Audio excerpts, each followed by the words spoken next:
Ma voix est un peu grave et rocailleuse, ou pas. Ma voix est un peu aiguë et enfantine.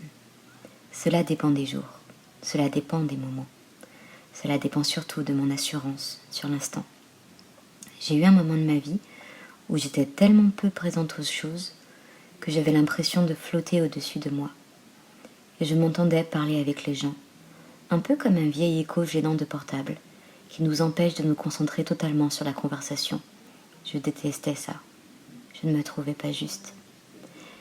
J'ai remarqué que plus je me sens bien et que je suis ancrée dans le présent, plus ma voix est profonde, posée et douce à la fois. Ma voix est le reflet de mon intériorité du moment. Je ne triche pas. Ce n'est pas quelque chose que je module, même si j'en ai conscience. C'est quelque chose qui se fait naturellement et qui peut me surprendre parfois. J'aime quand ma voix est posée. Elle me plaît et elle plaît aux gens avec lesquels je parle. Elle facilite les échanges, la compréhension et l'écoute. Et je m'étonne de cette voix de petite fille qui parfois surgit. C'est étonnant de se rendre compte que dès que l'on se sent un peu fragilisé d'une manière ou d'une autre, on se réfugie dans quelque chose d'enfantin, comme une excuse ou un argument contre la violence extérieure, une sorte de retour à une case départ idéalisée. J'ai remarqué aussi que ces dernières années, mes moments de colère étaient souvent exprimés par ma voix de petite fille, ma voix de tête, comme on dirait dans le jargon théâtral. Et je n'ai eu que de très rares colères, avec ma voix ventrale, centrale, je ne sais pas comment l'appeler. Colère d'ailleurs autrement plus impressionnante et déroutante pour la personne d'en face qui en général ne bouge plus d'une oreille. Or, me direz-vous, si je veux me faire entendre dans ces moments où la communication est difficile, j'aurais tout intérêt à m'énerver tout le temps avec cette voix, cette intention. Ça me ferait gagner beaucoup de temps et d'énergie. Oui, c'est vrai. Mais le problème ne peut pas se prendre dans ce sens. La vérité, c'est que quand je parle avec ma voix cassée de clopeuse, c'est qu'à ce moment de ma vie, je suis beaucoup moins atteignable que quand je parle avec ma voix de Titi.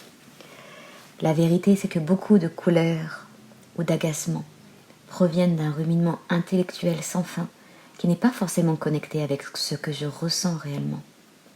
Quand on est en paix et ancré dans le présent, on n'en devient pas moins attentif ou pointilleux sur les rapports humains, on accorde juste plus son attention à ce qui est positif et lumineux. Le reste nous atteint beaucoup moins.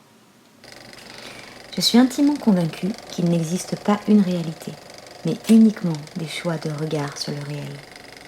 Je ne veux pas du tout dire adieu à la part d'enfant qui est en moi. C'est une partie importante de ma personnalité, à laquelle je tiens. Mais l'enfant qu'il y a en moi ne peut pas s'exprimer par cette voix.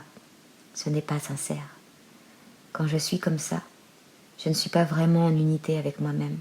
Mon cerveau prend beaucoup de place, prend beaucoup plus de place que mon cœur, mon corps et mes tripes. Je suis divisée.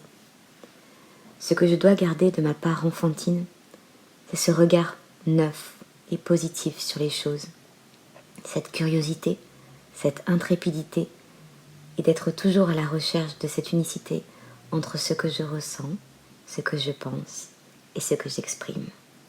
Avec ma voix de Tina Turner. Je me la raconte, bien évidemment.